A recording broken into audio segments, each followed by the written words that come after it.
مدینہ طیبہ سے ایک صحابی ہیں سعد ابن معاذ رضی اللہ تعالیٰ عنہ، وہ مکہ مکرمہ آئے اور مکہ مکرمہ اپنے قدیم دوست امیہ کے پاس ٹھہرے۔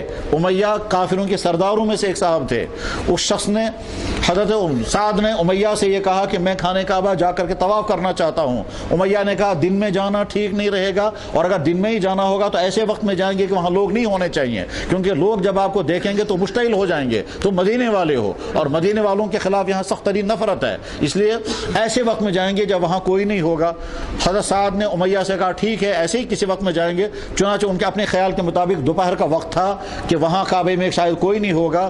امیہ اپنے دوست حضرت سعد کو لے کر کے نکلے۔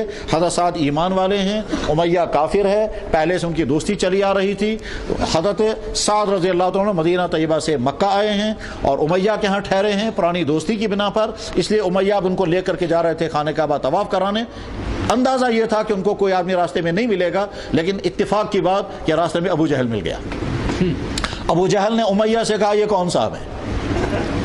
عرب کے لوگوں کا ایک مزاج یہ بھی تھا کہ وہ جھوٹ نہیں بولتے تھے، خاص طور پر مکہ مکرمہ کے لوگ جھوٹ نہیں بولتے تھے، یہ ان کی خوبی تھی، اور ان چند خوبیوں ہی کی وجہ سے اللہ تعالیٰ شانہ نے عرب کے لوگوں کو منتخب کیا تھا اپنے دین کے لیے۔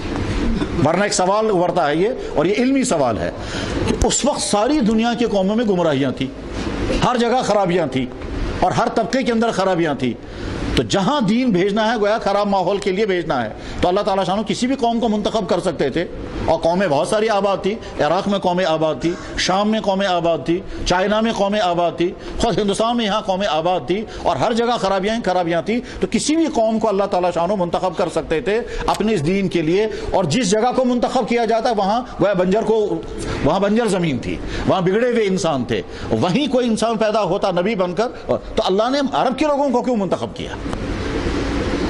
سب جگہ کے لوگوں کے حالات ایسے ہی تھے، کسی جگہ گمراہیاں زیادہ بڑے پیمانوں پہ تھی، کسی جگہ تھوڑی کم پیمانے پہ ہوں گی، کسی جگہ ایک قسم کی گمراہیاں، کسی جگہ دوسری قسم کی گمراہیاں، تو گمراہیاں پورے عالم میں پھیلی ہوئی تھی۔ انتخاب کسی ایک قوم کا کرنا ہے تو عرب کے لوگوں کا انتخاب کیوں کیا گیا؟ تو جواب یہ کہ عرب کے لوگوں کے اندر خرابیوں کے ساتھ ساتھ خوبیاں بھی تھیں، اور ان خوبیوں میں سے ایک خوبی یہ کہ وہ جب کسی چیز کو قبول کر لیں گے تو پھر اس کے لیے جانیں قربان کرنے کو تیار، پھر اس کے ساتھ دھوکہ دغا نہیں کریں گے۔ یعنی حضرت عمر ہیں تب بھی جب وہ کافر تھے، اور ایسا پختہ کافر کہ حضور کو قتل کرنے کے لیے چلے، اور جب اس نے ایمان قبول کیا تو پھر وہی عمر ہے، تو وہ پختہ کافر جو ہے وہ پختہ ایمان والا بنا اس وقت۔ اس لیے اللہ نے اس قوم کو منتخب کیا کہ ان کے اندر جو اخلاقی صفات ہیں، ان کے اندر جو خوبیاں ہیں، یہ خوبیاں اس وقت کفر پر لگ رہی ہیں، یہ خوبیاں اس وقت خرابیوں میں استعمال ہو رہی ہیں۔ جب یہ خوبیاں، جب ان کے اندر ایمان آ جائے گا، ان کی ساری خوبیاں جو ہیں وہ ایمان پر لگیں گی۔ ایسی جفاکشی کا مزاج دنیا کی کسی قوم میں نہیں تھا، مشکلات جھیلنے کا مزاج ایسے کسی قوم میں نہیں تھا۔ میں سوچ رہا تھا کہ جناب رسول اکرم صلی اللہ علیہ وسلم کے زمانے میں چھاتا بھی دریافت نہیں، چھاتا تیار بھی نہیں ہوا تھا ابھی، اور اس ملک میں رہ کر کے حضور نے کبھی زندگی میں چھاتا استعمال نہیں کیا۔ اب صحابہ کو اگر سفر کرنا ہوتا تھا اسی کڑکتی تھی دھوپ کے اندر ہزاروں میل کا سفر وہ کرتے تھے، نہ کوئی چھاتا، نہ کوئی، کسی ایک انسان کو شاید سن اسٹروک نہیں ہوگا۔ آج تو سارے لوگ مرتے ہیں کہ صاحب دھوپ میں نکلیں گے تو بیمار ہو کر کے مر جائیں گے۔ صحابہ اتنا پختہ مزاج، پختہ جسم، پختہ اخلاقی صفات، ان صفات کی بنا پر اللہ نے اس قوم کو منتخب کیا تھا۔ تو جناب رسول اکرم صلی اللہ علیہ وسلم کہ پیارے صحابی حضرت سعد مکہ مکرمہ امیہ کے پاس ہیں، امیہ لے کر ان کو طواف کرنے کے لیے چلے، راستہ میں ابو جہل ملا، ابو جہل نے امیہ سے پوچھا یہ کون صاحب ہیں؟ امیہ چاہتے تو جھوٹ بول دیتے کسی اور کا نام، انہوں نے کہا یہ ہمارا دوست ہے، مدینے سے آیا ہے، سعد ہیں۔ تو ابو جہل نے کہا سعد مدینے کا اور یہاں مکے میں کیسے آ گیا؟ یہ اس کو جرأت کیسے ہوئی یہاں آنے کی؟ اور چونکہ تمہارے ساتھ ہے اس بنا پر میں اس کو کچھ نہیں کہوں گا، ورنہ یہ زندہ واپس نہیں جاتا۔ حضرت سعد رضی اللہ عنہ نے کہا اچھا اگر تم ہمیں یہاں طواف کرنے سے روکو گے تو ہم تمہیں مدینے سے گزرنے سے روک دیں گے، تمہارا راستہ ملک شام جاتا ہے تجارت کرنے کے لیے، ہم وہ راستہ بند کر دیں گے۔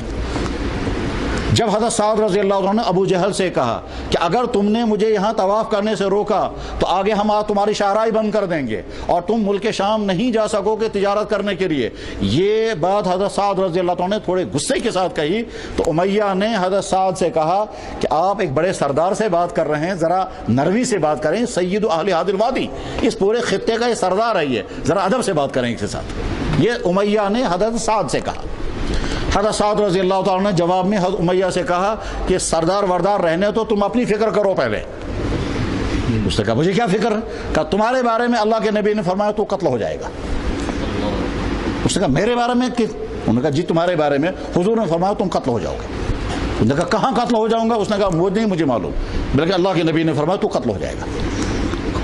امیہ سوچ میں پڑ گیا، میں تو کہہ رہا تھا اس سے کہ ابو جہل کے ساتھ طبیعت سے بات کرو، اور یہ مجھے جواب میں کہہ رہے ہیں کہ ہمارے نبی نے فرمایا تو قتل ہو جائے گا، اور کہاں کہا یہ بھی نہیں بتایا. بہرحال تو امیہ ابو جہل کو بھول گیا، سعد کو بھی بھول گیا، اس کو اپنی فکر پڑ گئی کہ میرے بارے میں ان کے نبی نے فرمایا میں قتل ہو جاؤں گا، کہاں قتل ہو جاؤں گا یہ نہیں بتایا. بہرحال تو اس کے بعد پھر حضرت سعد کو لے کر وہ خانہ کعبہ گئے یا نہیں گئے اس کا تذکرہ وہاں نہیں ہے. وہاں صرف اتنا ہے کہ جب وہ واپس آ گئے تو اپنی بیوی سے امیہ نے کہا ام صفوان تو نے سنا یہ جو ہمارے گھر میں مہمان آیا اس نے کیا کہا؟ انہوں نے کہا کیا؟ کہا اس مہمان نے یہ کہا ہے کہ ان کے نبی نے میرے بارے میں کہا کہ میں قتل ہو جاؤں گا. بیوی بھی پریشان ہو گئی، انہوں نے کہا کہاں قتل ہو جاؤ گے؟ اس نے کہا یہ نہیں بتایا انہوں نے کہاں قتل ہو جائیں گے. سوال یہ ہے امیہ کافر ہے، کافروں کے سرداروں میں سے ایک سردار ہے، اس کی بیوی بھی کافر ہے، ان کو کیسے یقین آ گیا کہ محمد صلی اللہ علیہ وسلم نے اگر اس کے بارے میں کہا وہ کہہ سکتا تھا، ہم ان کی بات مانتے ہی نہیں ہیں، لیکن یقین آ گیا. اور یہ سارا واقعہ سیرت کی کتابوں میں ہے، اور بخاری شریف میں غزوہ بدر کے بیان سے پہلے امام بخاری نے اس کو نقل فرمایا، کہتا ہے دراصل اللہ کے نبی علیہ السلام نے اس کے بارے میں یہ جو کہا تھا قتل ہو جائے گا یہ اشارہ تھا بدر کی طرف. تو بدر میں جا کر کے امیہ بہت بری طرح سے قتل ہو گیا. میرے بھائیوں کافروں کو بھی حضور کے ارشاد پر یقین ہوتا تھا، لیکن آج کا ایمان والا اپنے کمزور ایمان کی اس سطح کو پہنچ گیا ہے کہ وہ نبی کی بات سنتا ہے، اور وہ جو کہتے ہیں ایک کان سے سنتا ہے دوسرے کان سے نکال دیتا ہے، اس سے بھی زیادہ بدتر حالت ہے.